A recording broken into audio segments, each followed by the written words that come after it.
Welcome to this journey through one of the most disturbing cases recorded in the history of Essex County, Massachusetts. Before we begin, I invite you to leave in the comments where you're watching from and the exact time you're listening to this narration. We're interested to know the places and times of day or night these documented accounts reach.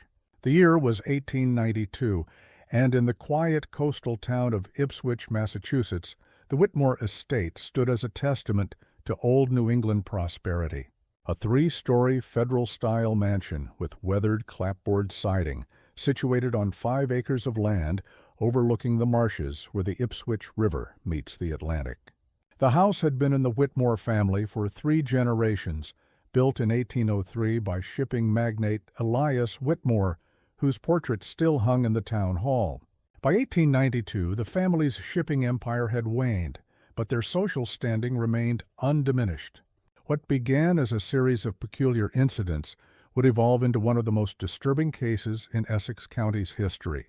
A case that remained buried in courthouse archives until 1965, when a history student at Salem State College discovered a collection of documents that should have remained forgotten. The records, yellowed with age and stained with what appeared to be water damage, had been sealed in a metal box and filed away under Unresolved Matters, 1890-1900. The student, Margaret Atwood, had been researching shipping trade in Essex County when she stumbled upon the Whitmore case, a name she recognized from the grand old mansion that had once overlooked the Ipswich marshes, but had long since been demolished.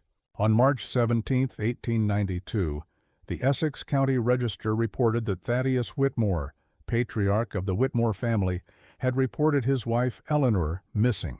The authorities noted that Eleanor Whitmore, aged 42, had last been seen 3 days prior, departing for a visit to her sister in neighboring Rowley. She never arrived. The newspaper account was brief, a mere 3 paragraphs on page 7. No one suspected that this disappearance would mark the beginning of a harrowing tale that would eventually consume the entire Whitmore household. The Register's account described Eleanor as a woman of impeccable character and gentle disposition, noting that her absence was cause for grave concern among the good people of Ipswich. It mentioned that Sheriff Thomas Caldwell had organized a search party to comb the route between the Whitmore estate and the train station, but no trace of the missing woman had been found. The article concluded with a plea for anyone with information to come forward. Thaddeus Whitmore, a stern-faced man of 49 with a neatly trimmed beard, graying at the temples, was well regarded in Ipswich society. A former ship captain turned businessman, he managed what remained of the family's investments with a reputation for shrewdness. His household consisted of his wife Eleanor, their daughter Charlotte, aged 20, and their son William, 17. The family employed 3 servants. Mrs. Agatha Collins, the housekeeper who had been with the family for nearly 15 years. Martin Reynolds, the groundskeeper and handyman, and Sarah Jenkins, a young woman who served as both kitchen help and Charlotte's lady's maid. The Whitmores appeared, to all external observers, to be a model of New England propriety. Thaddeus served on the town council and donated generously to the First Congregational Church.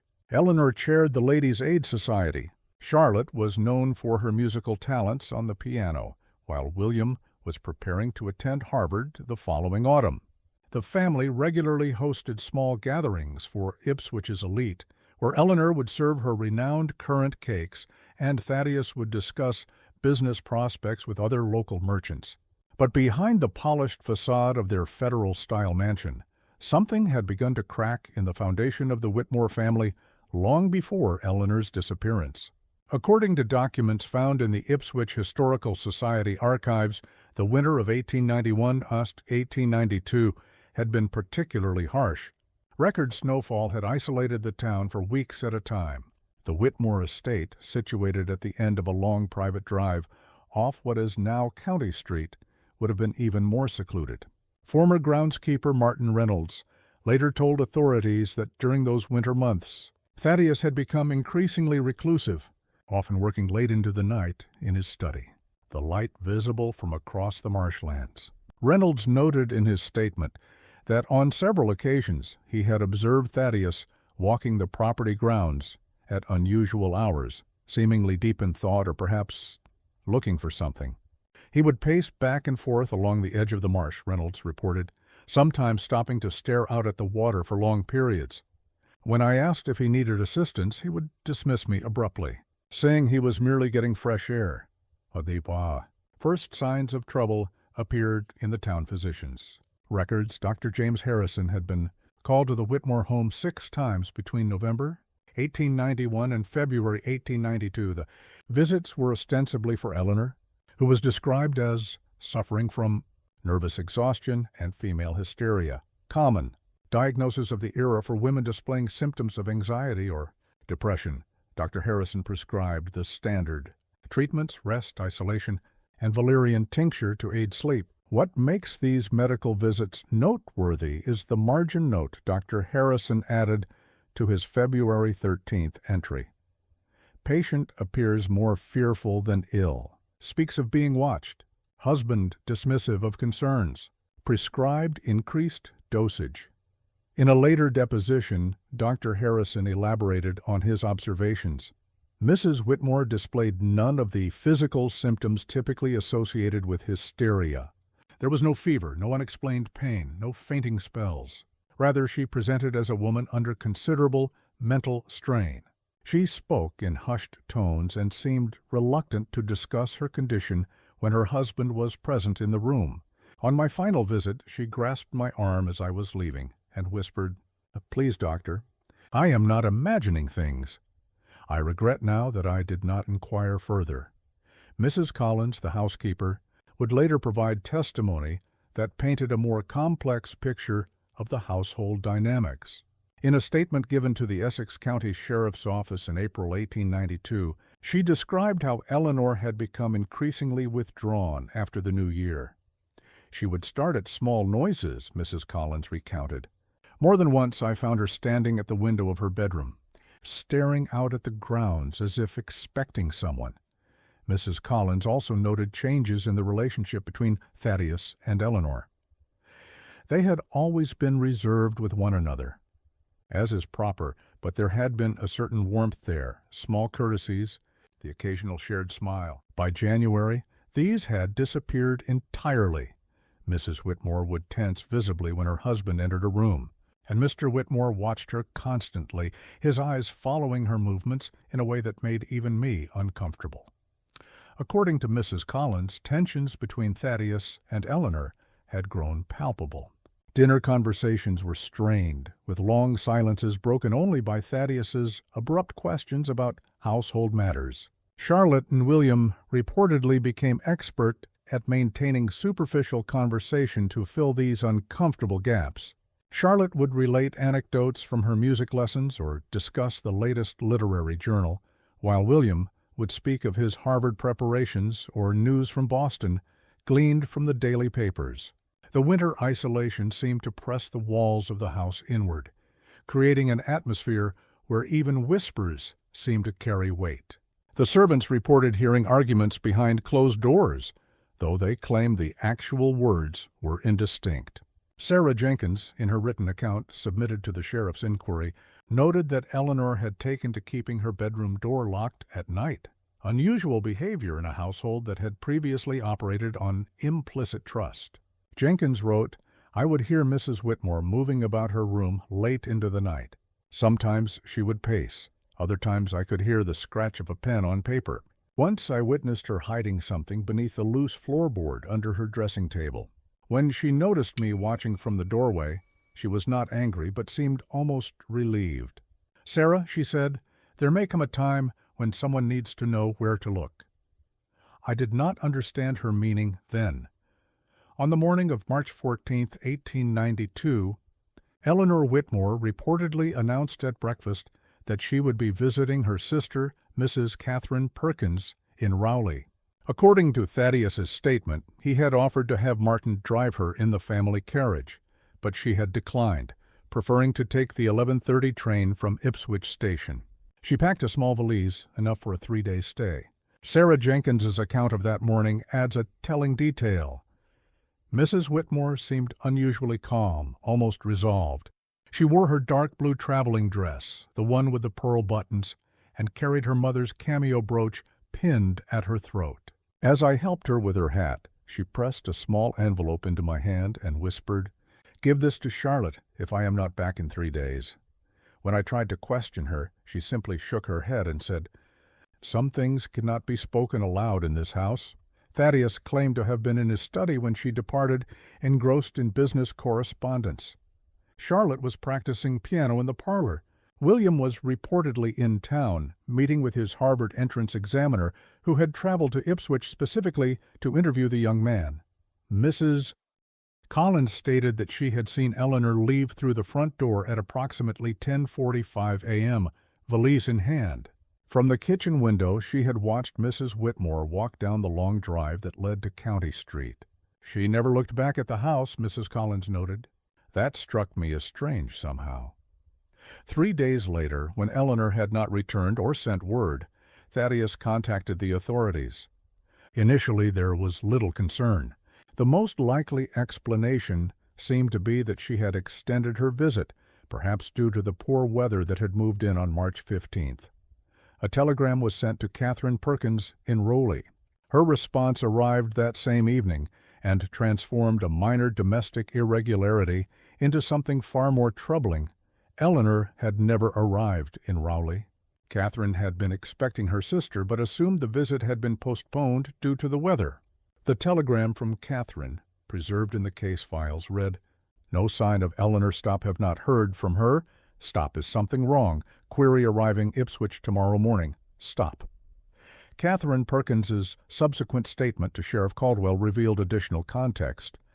Eleanor had written to me the week before, saying she needed to discuss an urgent family matter in person. Her letter was vague but conveyed a sense of disquiet. She mentioned having discovered something that changes everything.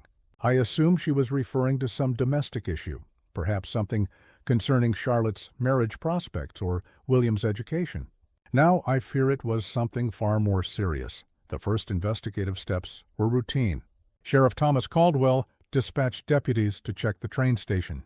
The station master, Frederick Simons, confirmed that he had sold Mrs. Whitmore a ticket on the morning of the 14th, but could not recall with certainty whether she had boarded the train. No other passengers from that day could be found who remembered seeing her on board. Inquiries were made in Rowley and Newburyport, the next stop on the line, but no one reported seeing Eleanor Whitmore. Her description was circulated: a woman of medium height with auburn hair, wearing a dark blue traveling dress and carrying a brown leather valise. The case might have remained a simple missing persons investigation had it not been for what happened next. On March 29th, exactly 2 weeks after Eleanor's disappearance, Charlotte Whitmore found a letter in her mother's sewing basket. The letter, addressed to "My dearest daughter," was dated March 13th, the day before Eleanor vanished. Its contents, entered into the sheriff's records, read, "My dearest Charlotte, should anything happen to me, know that I have not abandoned you willingly. For some time now I have felt a darkness growing within these walls. Your father is not the man you believe him to be. I have discovered things, terrible things, that I cannot commit to paper. Trust no one in this house save yourself. Look to the accounts. The truth lies in the numbers. With all my love and in haste, Mother." Charlotte brought this letter directly to Sheriff Caldwell rather than showing it to her father. This action, unusual for a young woman of her station and era, suggests she may have already harbored suspicions about her father's involvement in her mother's disappearance. In her statement to the sheriff, Charlotte explained, "In recent months I had noticed a change in my mother. She had always been a gentle, somewhat retiring woman, content with her domestic duties and charitable work. But since Christmas she had grown watchful, almost furtive. She would fall silent when my father entered a room. More than once I found her in his study when he was away, examining his papers. When I questioned her, she would smile distantly and say, 'A wife should take an interest in her husband's affairs.' But there was something in her manner that suggested more than wifely interest. The sheriff's subsequent interview with Thaddeus Whitmore is recorded in detail. Thaddeus dismissed the letter as evidence of his wife's declining mental state. He suggested that Eleanor had been experiencing paranoid delusions for months and referenced Dr. Harrison's diagnosis as supporting evidence. The letter, he claimed, was further proof that she had not been well. My wife, Thaddeus told Sheriff Caldwell, had become increasingly erratic in her behavior and thinking. Dr. Harrison can confirm this. She would make odd accusations, claiming that items had been moved in her rooms, that someone had been through her personal correspondence. She even suggested that I was somehow tampering with her food, which is absurd. I indulged these fancies out of concern for her condition, hoping that with proper medical care, she would improve. This letter is merely another manifestation of her disordered mind. Sheriff Caldwell, however, found the timing suspicious. He ordered a more thorough search of the Whitmore property and surrounding areas. This search revealed nothing until April 3rd, when Deputy Frank Morris discovered a torn piece of dark blue fabric caught on a bramble near the path leading from the Whitmore house to the marsh. The fabric matched the description of Eleanor's traveling dress. Morris reported the fabric was caught approximately 4 feet above the ground, consistent with someone moving through the underbrush rather than along the established path. It appeared to have been torn recently. The edges were clean, not weathered, and the color matched exactly the description of Mrs. Whitmore's dress.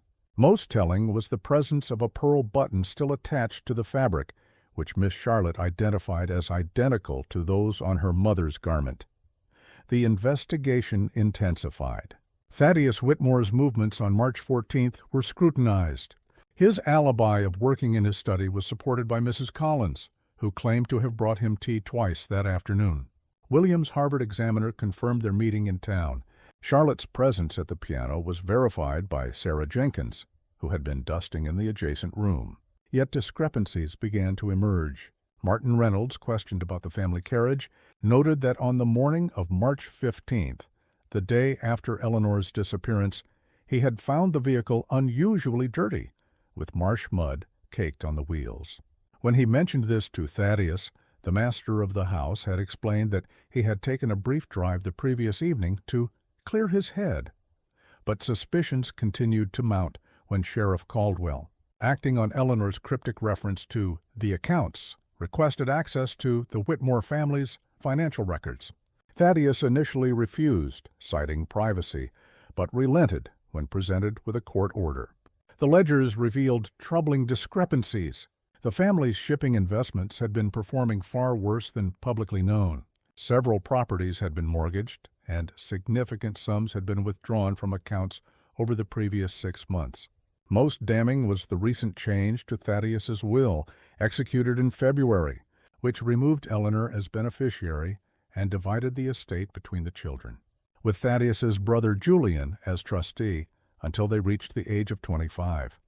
Furthermore, Eleanor's personal inheritance from her father, a considerable sum that had been held in trust, had been transferred to accounts accessible only by Thaddeus. This transaction dated from January 1892 and bore Eleanor's signature, though Catherine Perkins would later testify that her sister had never mentioned such a transfer and would have been unlikely to relinquish control of her inheritance.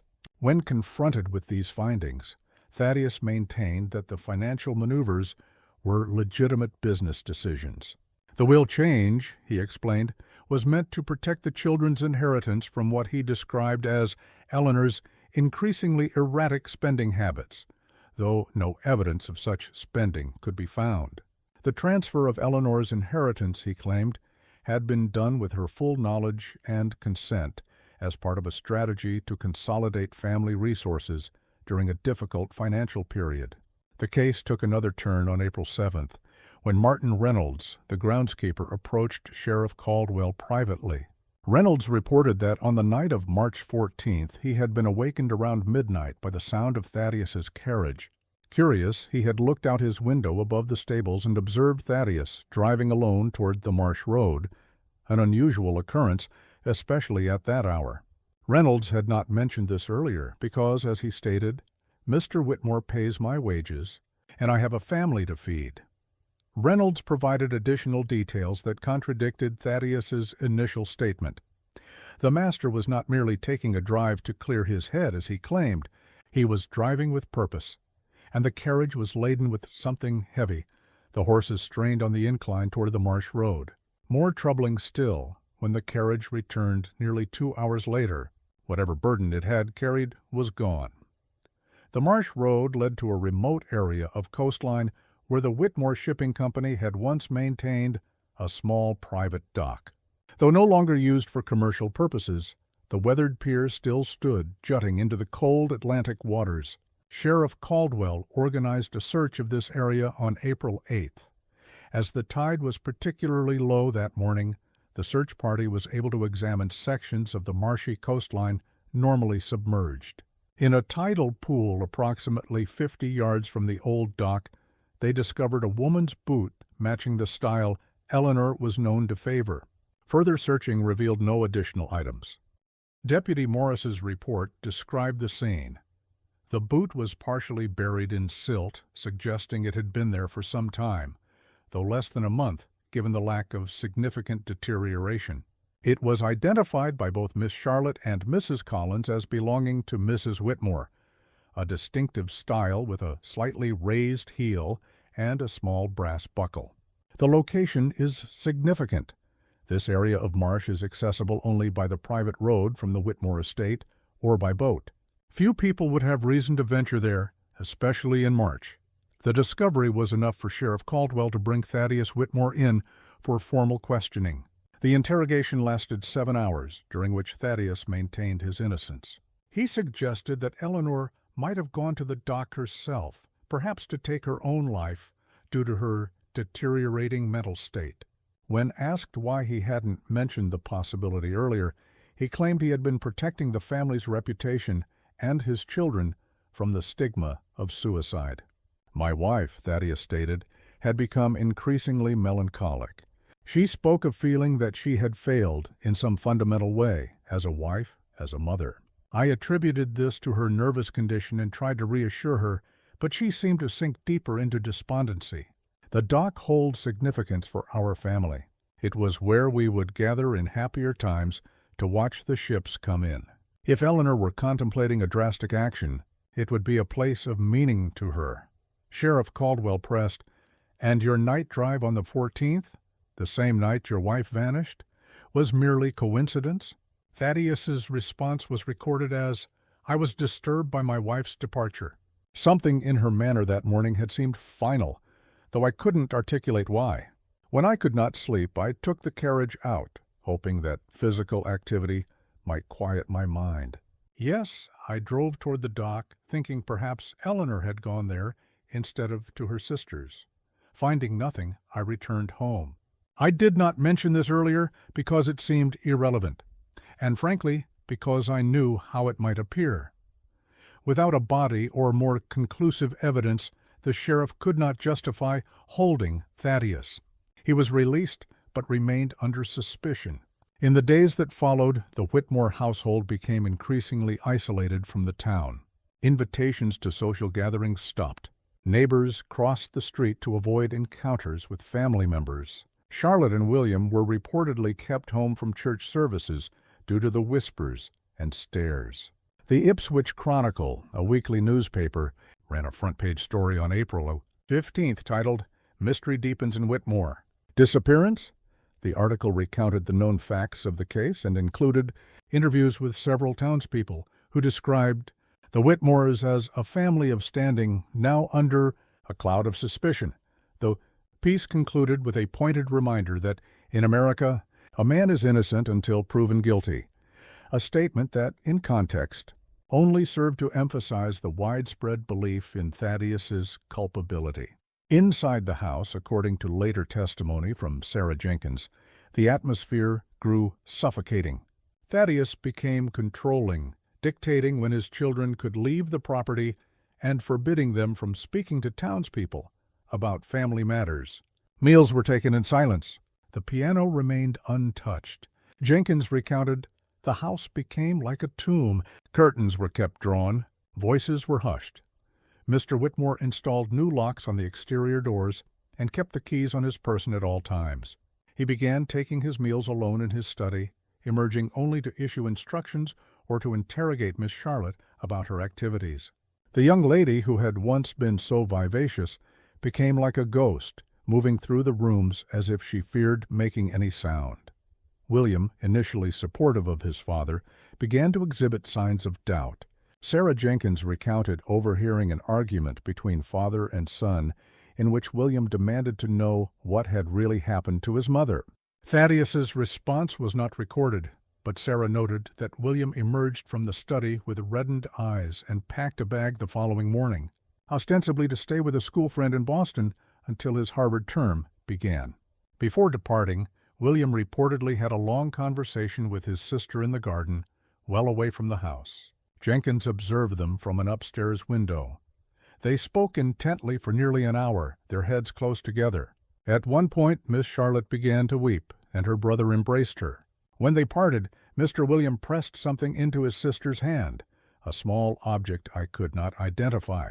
Charlotte, meanwhile, took to spending long hours in her mother's room, going through her possessions. According to Mrs. Collins, she became increasingly withdrawn, often skipping meals and speaking only when directly addressed. The young lady seemed to be searching for something, Mrs. Collins stated. She would examine every book, every drawer, every seam in her mother's garments. When her father inquired about these activities, she claimed to be seeking a particular brooch she wished to wear in memory of her mother. But her search appeared far more systematic than that explanation would warrant. On April 22nd, nearly 6 weeks after Eleanor's disappearance, Charlotte approached Sheriff Caldwell with a new piece of evidence.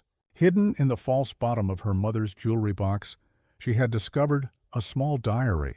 The entries dated back several months and documented Eleanor's growing suspicions about her husband's activities. Eleanor wrote of strange meetings Thaddeus conducted late at night, of missing financial documents, and of overhearing fragments of conversations that suggested he was involved in something illicit.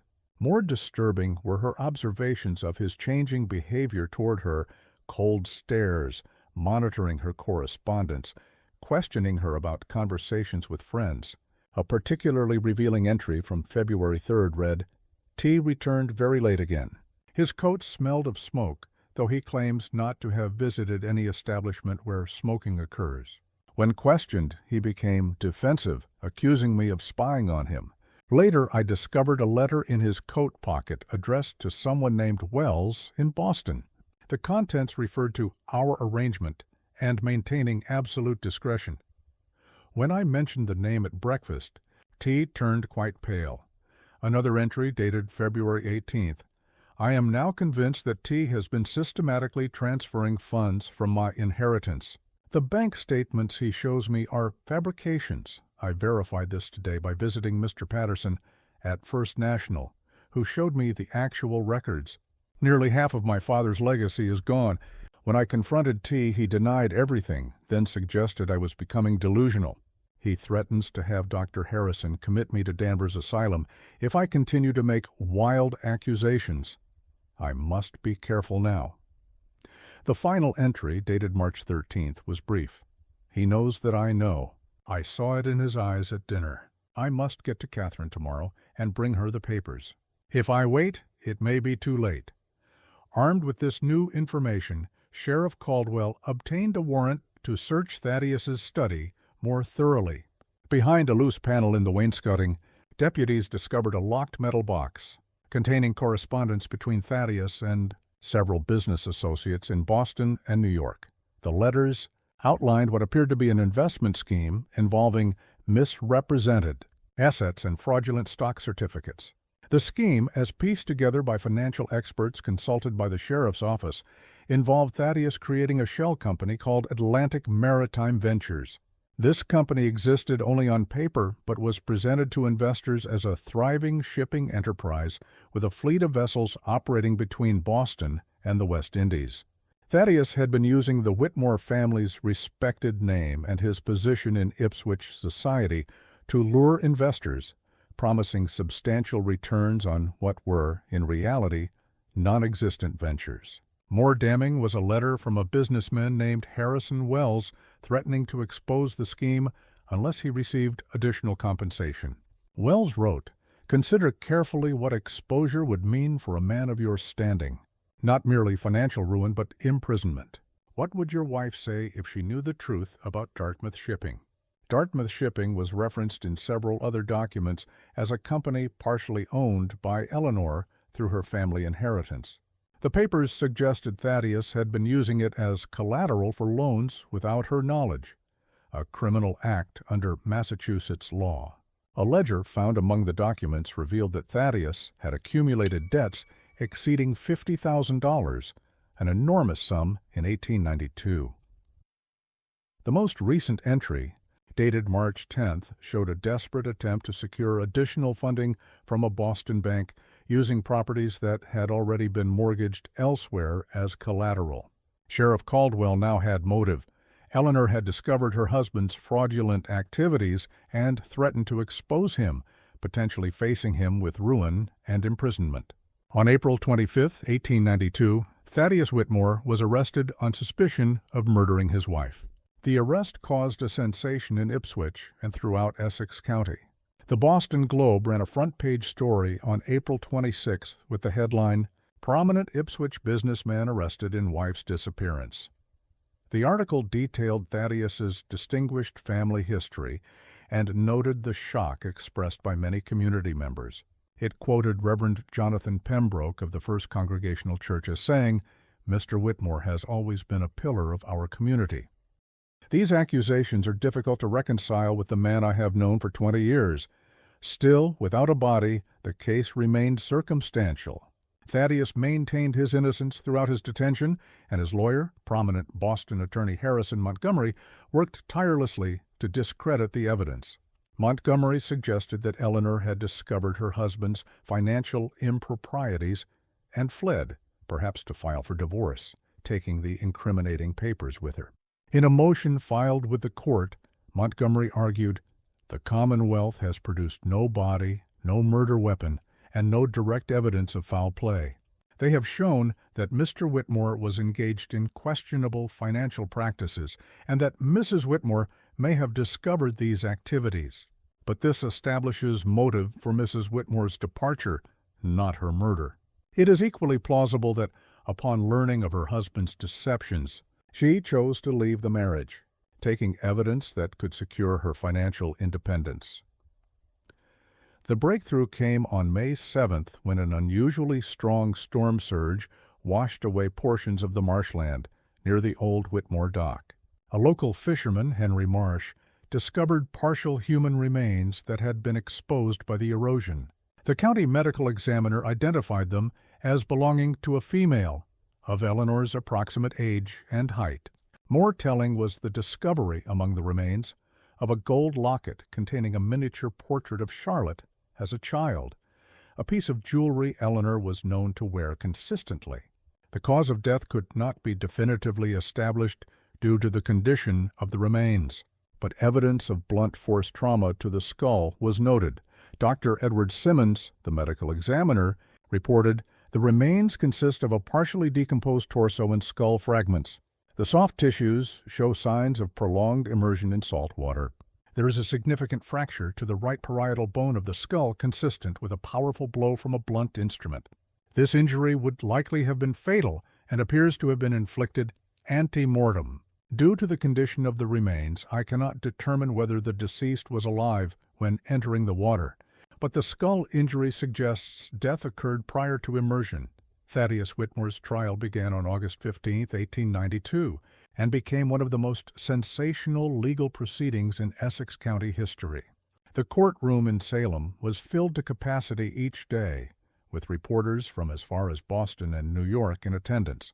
The trial was held in the imposing granite Essex County Courthouse in Salem, a building whose very architecture seemed to underscore the gravity of the proceedings.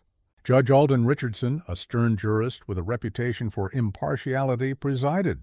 The jury consisted of 12 men from various parts of the county, none from Ipswich itself, to avoid potential bias. The prosecution, led by District Attorney Robert Gaskell, presented a compelling narrative. Thaddeus, facing exposure of his financial crimes, had killed Eleanor to silence her, transported her body to the marsh in his carriage, and weighted it down in the tidal waters, expecting the currents to carry it out to sea. Gaskell's opening statement was methodical. Gentlemen of the jury, this case before you is not merely about the disappearance of a respected woman. It is about the calculated destruction of a human life to protect a web of deception.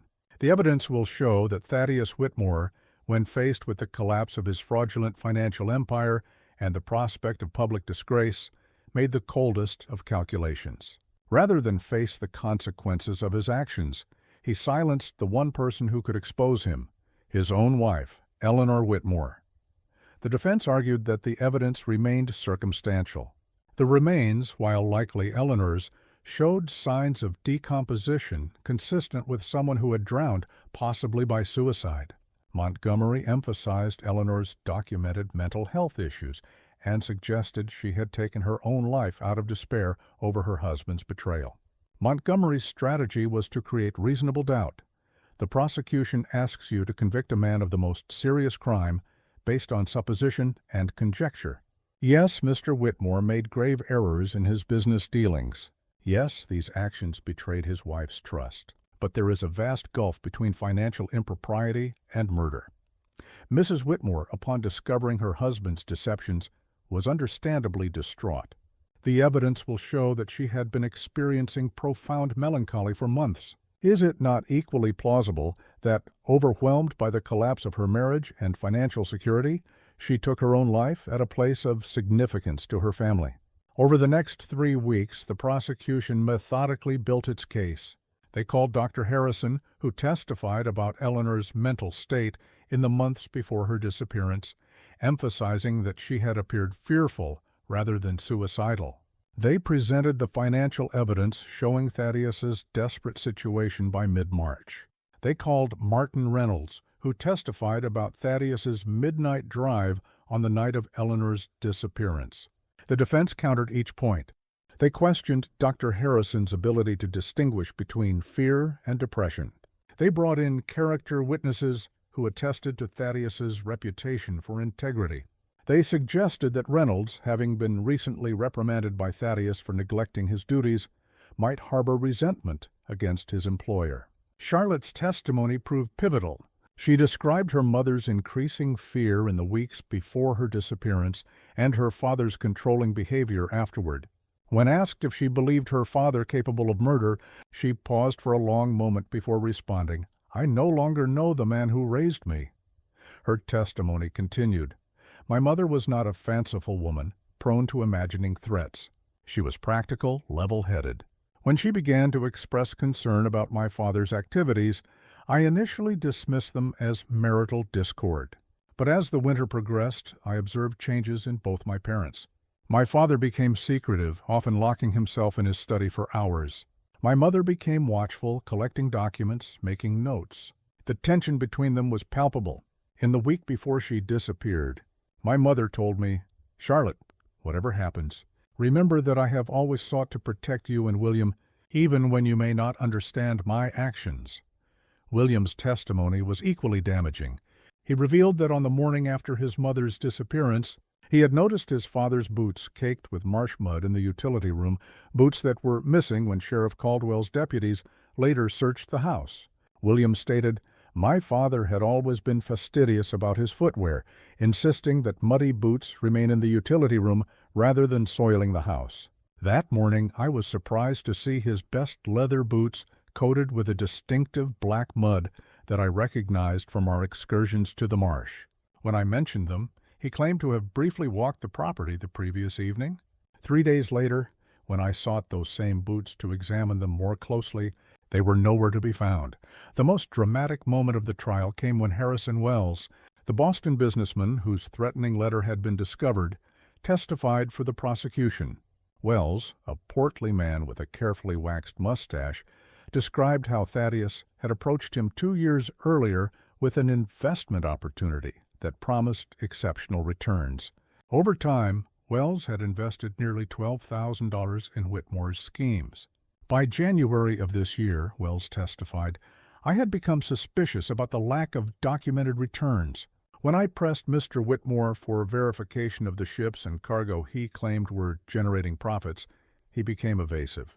I engaged a private investigator who discovered that no vessels were registered to Atlantic Maritime Ventures. When I confronted Mr. Whitmore with this information, he first attempted to placate me with promises of imminent returns, then resorted to threats when I insisted on withdrawing my investment. He reminded me that my wife's family had connections to the governor and implied that any public accusations would result in countercharges that would ruin me socially. It was only when I threatened to expose his entire operation that he agreed to repay a portion of my investment. Wells further testified that in early March, he had received a surprising letter from Eleanor Whitmore requesting a meeting. Mrs. Whitmore wrote that she had discovered discrepancies in her husband's business dealings and wished to discuss the matter confidentially. I agreed to meet her in Boston on March the 16th, but she never appeared. The prosecution's final witness was Catherine Perkins, Eleanor's sister. Catherine, a dignified woman whose resemblance to Eleanor was noted by several journalists, testified about her sister's state of mind in the weeks before her disappearance. Eleanor's letters had grown increasingly troubled, Catherine stated. In February, she wrote asking if she and her children might visit for an extended period, something she had never suggested before. She spoke of needing distance from Thaddeus and mentioned legal papers she wished to discuss with my husband, who practices law. Her final letter, which arrived on March 12th, stated that she would be coming alone on the 14th with documents that would require immediate action. She emphasized the need for discretion, writing, "Thaddeus must not know of these discussions until matters are properly arranged." When Catherine produced this letter in court, Thaddeus visibly paled, a reaction noted by several observers and reported in the next day's newspapers. The defense case rested primarily on creating doubt about the identification of the remains and suggesting alternative explanations for Eleanor's disappearance. Montgomery called a medical expert who testified that the skull fracture could have resulted from rocks in the marsh rather than from an assault. He presented evidence of Eleanor's increasing isolation and suggested that the financial documents she had gathered might have been in preparation for leaving her husband rather than exposing him. Montgomery's closing argument appealed to the jury's reluctance to convict on circumstantial evidence. "Gentlemen, you have been asked to send a man to his death based on supposition, inference, and conjecture. Yes, Mr. Whitmore engaged in financial improprieties. Yes, his marriage had become strained. Yes, he drove to the marsh on the night his wife disappeared. But none of these facts proves murder. The prosecution has shown you pieces of a puzzle but cannot show you the complete picture because it does not exist. I urge you to remember that in our system of justice, a man is innocent until proven guilty beyond reasonable doubt, and that standard has not been met in this case." District Attorney Gaskell's closing was equally powerful. The defendant would have you believe in a series of remarkable coincidences, that his wife discovered his fraudulent activities and then happened to disappear, that he happened to drive to the marsh on the very night she vanished, that her remains happened to be found near the Whitmore dock with injuries consistent with violent assault. Ladies and gentlemen, these are not coincidences. They are links in a chain of evidence that leads inexorably to one conclusion: Thaddeus Whitmore, facing ruin and disgrace, murdered his wife to silence her. Eleanor Whitmore deserves justice. Her children deserve truth, and society deserves protection from a man who has shown that he will stop at nothing, not even murder, to protect his interests and reputation. On September 3, 1892, after 3 days of deliberation, the jury returned a verdict of guilty. Thaddeus Whitmore was sentenced to life imprisonment at the Massachusetts State Prison in Charlestown. As the verdict was read, he stood motionless, his face betraying no emotion. According to the Boston Herald account, his only words were directed to his children. "Charlotte, William, remember me as I was, not as they claim I am." The aftermath was as tragic as the crime itself. The Whitmore name, once respected throughout Essex County, became synonymous with betrayal and murder. Charlotte, unable to bear the whispers and stares, sold the family estate at a fraction of its value, and moved to Europe, reportedly settling in Switzerland. She never returned to America. The once grand Whitmore mansion stood empty for several months following Charlotte's departure. Local children began to refer to it as the murder house, despite admonitions from their parents. Eventually, it was purchased by a Boston merchant named George Harrington, who intended to use it as a summer residence. The Harringtons never settled comfortably in the house. However, Mrs. Harrington complained of an oppressive atmosphere and refused to sleep in the master bedroom where Eleanor and Thaddeus had once resided. William abandoned his plans to attend Harvard and instead enlisted in the Army, serving in the Spanish-American War. Records indicate he died of yellow fever in Cuba in 1898, leaving no descendants. His military records include a personal effects inventory that mentions a small gold key on a chain, purpose unknown, among his possessions at the time of death. The Whitmore mansion passed through several owners in the decades that followed, none staying longer than a few years. It gained a reputation as an unhappy place. Not due to supernatural occurrences, no ghosts were ever reported, but because of the palpable sense of tragedy that seemed to permeate its walls. The house was eventually demolished in 1927 to make way for a new coastal road. Thaddeus Whitmore died in prison in 1906, maintaining his innocence until the end. In his final letter to the prison chaplain, he wrote, "I have been punished not for what I did to Eleanor, but for what I failed to be for her. That is justice of a kind, I suppose." Prison records indicate that Thaddeus was a model prisoner, working in the prison library and eventually teaching basic arithmetic to illiterate inmates. The warden's annual reports describe him as reserved but cooperative, and note that he received no visitors during his 14 years of incarceration. Upon his death from pneumonia at age 63, his personal effect, including a pocket watch, a Bible, and a small photograph of Charlotte and William as children, were sent to his brother Julian, who had by then relocated to Chicago. The case might have remained simply another tragic footnote in Essex County's history had it not been for the discovery made by Sarah Jenkins in 1904. Jenkins, who had left the Whitmore household immediately after the trial and taken a position with a family in Newburyport, came forward with a startling revelation. In a sworn statement to the Essex County Prosecutor's Office, she claimed that Charlotte Whitmore had confided in her shortly before leaving for Europe. According to Jenkins, Charlotte had admitted to finding her mother's complete diary, not just the excerpts presented at trial. The full diary reportedly contained entries suggesting that Eleanor had been planning to leave Thaddeus for some time and had been secretly corresponding with a former suitor from her youth. Jenkins's statement read in part, "Miss Charlotte showed me entries from her mother's diary that were not presented in court."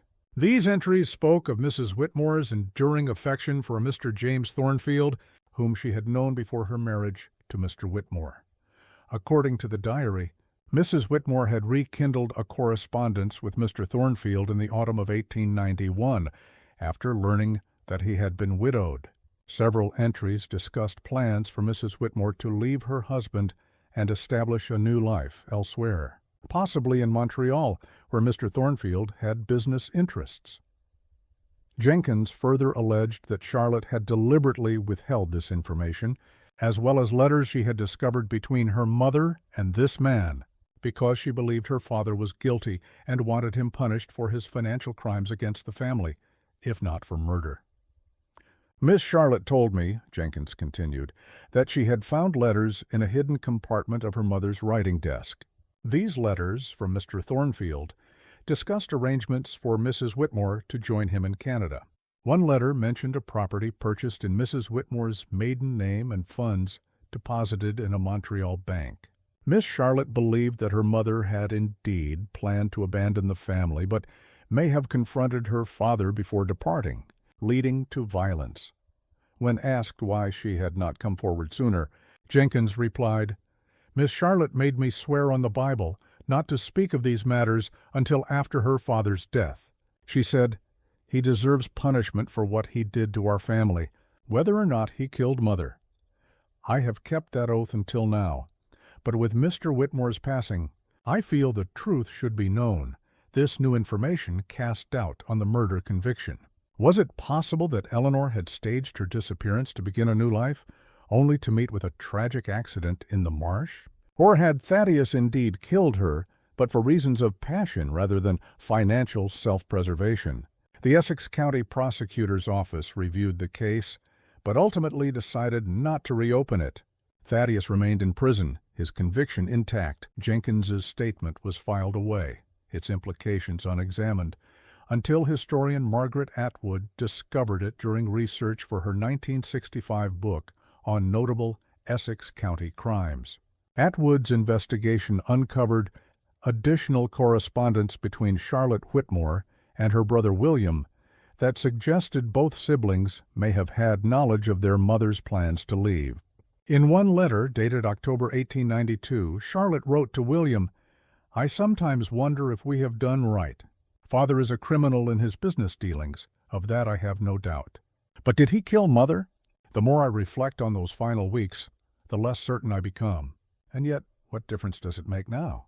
The verdict is rendered, and we are all serving life sentences of our own." Another letter, written in 1897, shortly before William's deployment to Cuba, hinted at a shared secret. "I dreamt of Mother last night, standing by the marsh as she used to when we were children. In the dream she asked if we had found it yet." You know what she meant, I think. Before you leave for this war, brother, should we not resolve that final question? The key you have and the box I discovered might contain the answer neither of us has been brave enough to seek.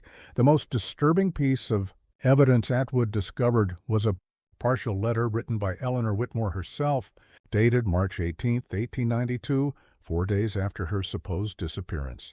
The letter, found among Charlotte's possessions after her death in Geneva in 1951, was addressed to "my dearest children," and read, "By now, you must know I have gone. Please understand that this decision was not made lightly or without great pain. The life I have lived these past years has been a prison of propriety and secrets. Your father is not the man I married, and I can no longer bear witness to what he has become. I have secured means for us all to start anew, away from Ipswich, away from the Whitmore name and all it has come to represent. Charlotte, William, when you receive word from me, I pray you will find the courage to—" The letter ended there, unfinished. No word was ever received by either child, as far as records indicate. What truly happened to Eleanor Whitmore? Did she flee only to meet with foul play, either by accident or at the hands of her husband who tracked her down? Did Charlotte and William knowingly allow their father to be convicted of a crime he may not have committed? Or was the letter itself a fabrication created by Charlotte to assuage her own conscience? Atwood's research led her to Montreal, where she discovered records of a property purchased in February 1892 under the name Eleanor Prescott, Eleanor's maiden name. The property, a modest house in a respectable neighborhood, had been sold in June 1892 without ever being occupied. The purchaser was listed as James Thornfield, whose business records indicated he had left Montreal in April 1892 for Europe, never to return to Canada. Further investigations revealed that Thornfield had indeed been a suitor of Eleanor's in her youth. The son of a Boston merchant, he had sought her hand, but had been deemed unsuitable by her family, who favored the more established Whitmore connection. Thornfield had subsequently married another woman and established a successful import business with offices in Boston, New York, and Montreal. His wife had died in September 1891, leaving him a widower without children.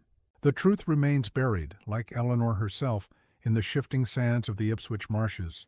The Whitmore case stands as a testament to how even in the most seemingly proper households, currents of resentment, deceit, and desperation can flow beneath the surface, gradually eroding the foundations until collapse becomes inevitable.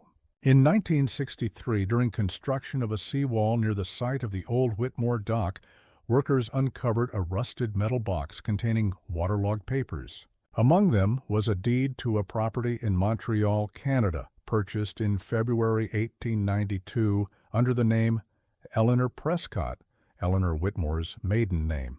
The deed was accompanied by correspondence with a Montreal bank establishing an account with funds transferred from a Boston institution. Also in the box was a train ticket from Ipswich to Boston, dated March 14, 1892, the day of Eleanor's disappearance, and a steamship passage from Boston to Montreal, scheduled for March 16th. These items suggested that Eleanor had indeed planned to leave her husband and begin a new life in Canada, presumably to be joined later by James Thornfield. But most intriguing was a partial diary entry, the ink badly faded, but still legible in parts. March 14th. I leave today with mixed emotions. T suspects something, I fear. Last night he questioned me about the missing documents from his study, documents that would prove his guilt. I told him nothing but his eyes. I have never seen such coldness there before. If I can reach the station without incident, all will be well. I have arranged for Jay to meet me in Boston tomorrow. From there, Montreal, and then— The entry ended abruptly, as if the writer had been interrupted. Had Eleanor been planning an escape rather than merely a visit to her sister? Was she murdered before she could execute her plan, or did she meet with some other fate on the marshland road that March night in 1892? The final piece of the puzzle emerged in 1968, when renovations to the old First National Bank building in Ipswich revealed a safety deposit box that had remained unopened since 1892. The bank's records showed it had been rented to Eleanor Whitmore in January of that year. Inside was a journal chronicling Thaddeus's financial misdeeds in meticulous detail, along with original documents proving his fraud. Also in the box was a letter addressed to the Essex County District Attorney, never sent, in which Eleanor outlined her fears that her husband might harm her if he discovered her knowledge of his crimes. The letter concluded, "Should anything happen to me, I beg you to look beyond the marshes, beyond the facade of respectability that shrouds the Whitmore name. The truth may not lie where it seems most obvious, but perhaps the most revealing item in the safety deposit box was a small leather-bound notebook containing what appeared to be coded entries, columns of numbers and cryptic abbreviations. When deciphered by Atwood with the help of a cryptographer, the notebook proved to be Eleanor's record of her own financial preparations for escape. It detailed funds secretly withdrawn from her personal accounts, investments liquidated without her husband's knowledge, and assets transferred to the Montreal Bank. The final entry, dated March 13, 1892, noted, "All is prepared. Tomorrow I leave this house forever. May God forgive me for abandoning my children, though I go to secure their future. When safe, I will send for them. T will not release them willingly, but the evidence I have gathered should provide sufficient leverage once I am beyond his reach." A note tucked into the notebook, written in what appears to be Eleanor's hand, but with a shakier script, added, "He knows. Confronted me tonight about the missing papers. Threatened. Must leave immediately. Changed plan. Marsh path to avoid the house. Signal arranged with Martin to bring carriage to dock at midnight. Pray I reach C safely." This note suggests a critical alteration to Eleanor's escape plan, one that might explain her fate.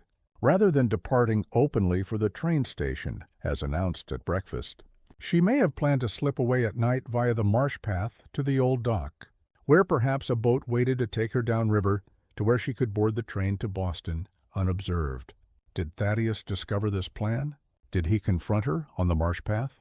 Or did Eleanor, attempting to navigate the treacherous marsh at night, simply meet with a tragic accident? A final tantalizing clue appeared in 1972, when a retired Ipswich fisherman named Thomas Marsh, the son of Henry Marsh, who had discovered Eleanor's remains, came forward with a story passed down from his father. According to the younger Marsh, his father had found more than just partial remains and a locket that day in 1892.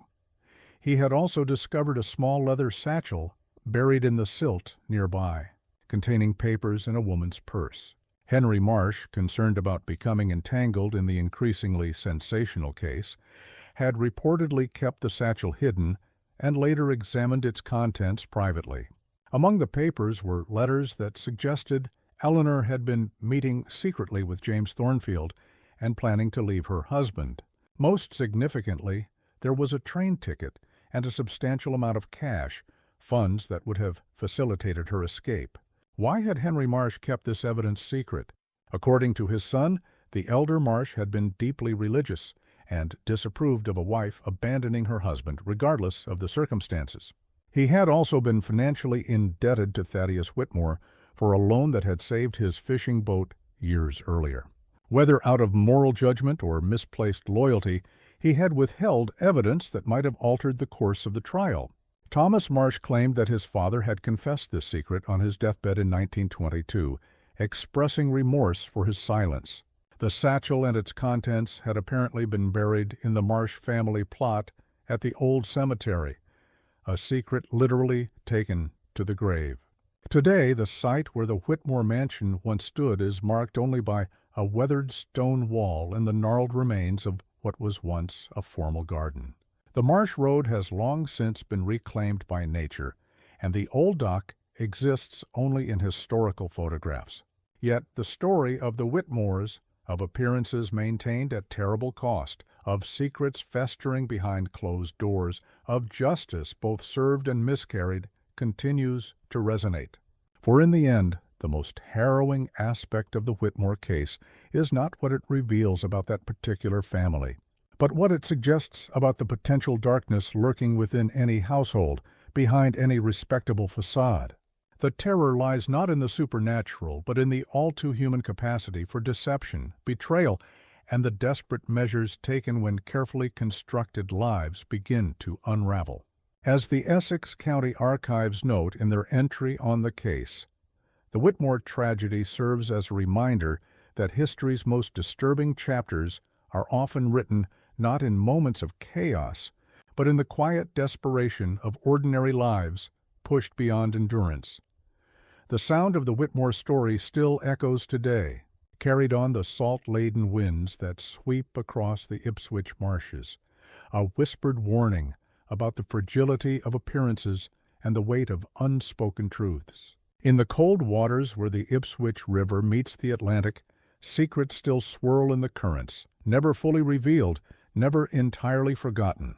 And sometimes, on particularly still nights, locals say the marsh path seems to hold the faintest impression of footsteps, a solitary figure making her way toward the freedom she would never reach.